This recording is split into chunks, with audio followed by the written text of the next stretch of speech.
It's day 30 of confinement here in Paris, and we've seen some dramatic statistics around the reduction of pollution and greenhouse emissions during this period of isolation.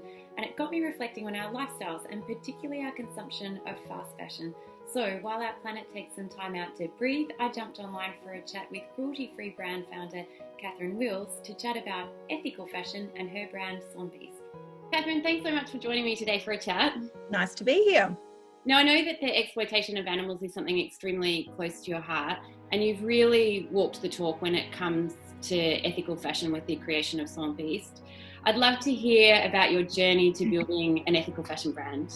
I came from using animal materials in the fashion industry. So I worked with knitwear for a long time, which was a lot of wool.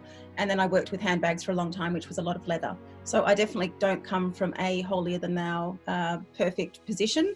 However, once I recognised that there was a lot of exploitation and more importantly, a lack of transparency in how animals were being treated, I decided to get out of the space that I was in, start a business that used no animal products. That's the actual outer material of the product, as well as the glues, as well as, things not being tested on animals. So the product that you're using, we know it as vegan leather. And I recently read that within the next 5 years, the vegan leather market will overtake the animal market. It's had an extraordinary figure, really. It's a big thing to say. And so I wanted you to give us a rundown on what vegan leather is. I'm not really a big fan of calling it vegan leather because I think leather clearly is animal hides. And so to date, we've been using the term faux leather and then being very upfront about the fact that we use a polyurethane, which is an eco-PU. So that simply means that it adheres to two fairly major international chemical standards. But vegan leather, in terms of how it would be defined, is quite broad. So it's anything from polyurethane to PVC, which is polyvinyl chloride, to cork, to pineapple material. There's apple leather, there is now cactus leather, there's the lab-grown leather. There's also some materials that some guys in Rotterdam are making out of mangoes. So it's pretty much anything that emulates a hide that you can make primarily shoes and bags out of that isn't using an animal. So at the moment we use a good quality polyurethane, which I believe sits well within our price point. The cactus leather that is coming out of Guadalajara in Mexico is relatively affordable as well. So I think that would be our next move, which still uses a polyurethane resin coating, but the surface is basically dried and pulverized cactus. So there's certainly more of a biomass element to it, which is really important. I've read some other comments that you've made about the brand and it being important that because of the material that you're using, you're producing items that are not discarded quickly. So we're moving way away from fast fashion. Can you give me a sense of how you do that, what that means to the brand? First and foremost, it's designing something that is not necessarily of the moment from a trend perspective. It's got a point of difference and a point of view from a brand aesthetic viewpoint, but it will go the distance in terms of collectability and styling.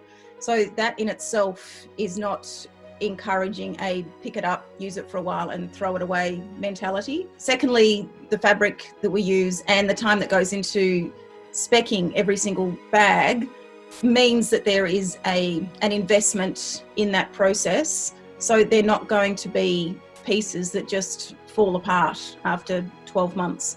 Fast fashion doesn't actually always just fall apart after 12 months. I think we all have to recognise that given the amount of landfill that exists on the planet. A lot of the problem in fast fashion is the ephemeral nature of the styling and the psychological need that's been marketed to us, telling us that we all need something new every single week. The intention is to build a brand that is not of the moment. It's something that has more longevity to it. Another thing that interests me is that gauging style online is easy for us. It's an aesthetic thing, but gauging quality is something that's quite different and provides a challenge for both customer and retailer when you're selling online. How do you tackle this? Well, we try to do as much photography as we can. So, we shoot on body, we shoot still life in multiple angles, we shoot inside the bag. And then we do a lot of product videos. We're not a big business, but we can create a lot of content ourselves if we apply our creativity and our efforts to that, which we do. We're only a 2-year-old brand. So certainly at the beginning, we relied on a lot of press embracing it, which gets people excited about it. And then it really is just word of mouth. And then from the second or so season, and certainly by the third season, our wholesale spread, whilst it's not as big as our direct-to-consumer channel, it allowed there to be some brick spaces where people could go in and interact with the product. And then again, it just becomes a self-fulfilling prophecy where people know that they can trust the pieces, and then they're willing to buy online. I know that primarily your focus is online. So I wanted to ask you, given the current situation with COVID-19 and everybody in isolation, have you needed to change your online strategy or your messaging at all? I think this word is so overused, but we've always been an authentic brand. I've always believed in telling people the truth and being upfront about how I feel and how, where the business is at. So we've maintained that tone of voice as this has progressed, as our isolation, our social distancing life has progressed. We have certainly needed to make sure that we are staying in touch with our community a lot more, irrespective of whether we've been creating a lot of stories in the past. We're creating even more and checking in fundamentally. I mean, there's physical and there's mental health challenges at the moment with the entire world.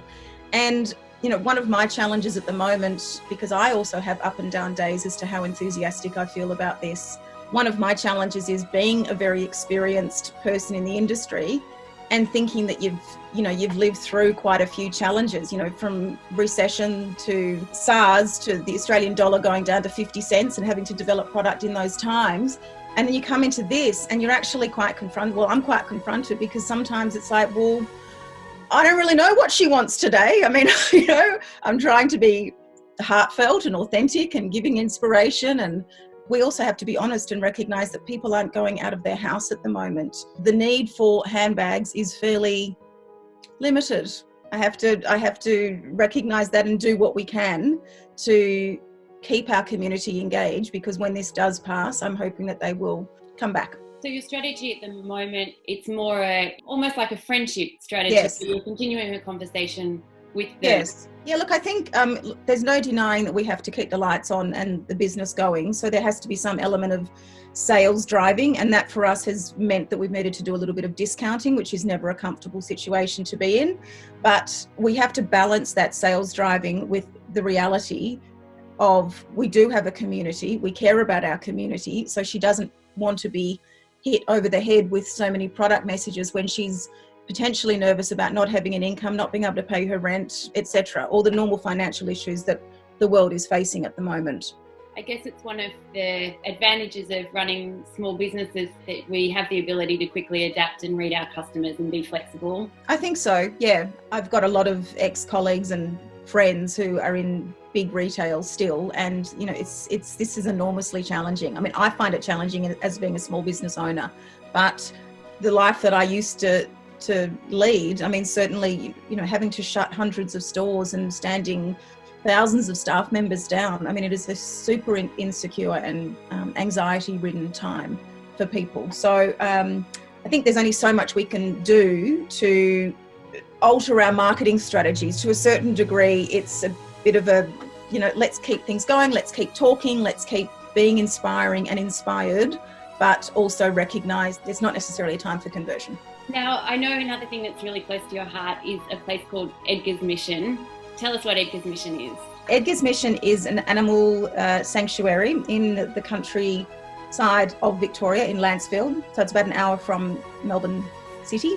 And they've got about 460 animal residents there, and they fundamentally are there to rescue ex-farmed animals. And it's a really beautiful sanctuary. It only survives on donations. And I went there 4.5 years ago and just fell in love with it and met the lambs and the sheep and the cows and the chickens and all the rest of it. And it really resonated with me. And I knew that when I started this business, that irrespective of profit, I wanted to make sure that we were donating money to Edgars Mission.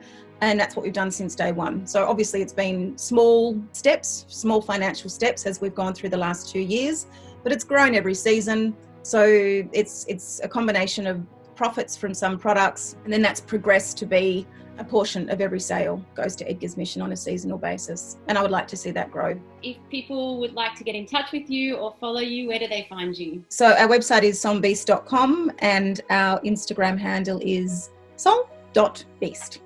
Well, I'll put the links in the comments of this video for you. But thank you so much for chatting to us today and enlightening us on the world of, I can't call it vegan leather, faux leather. I think the world calls it vegan leather, so you can call it vegan leather. But I really appreciate it. Thank you so much. Nice speaking with you. Have a great day.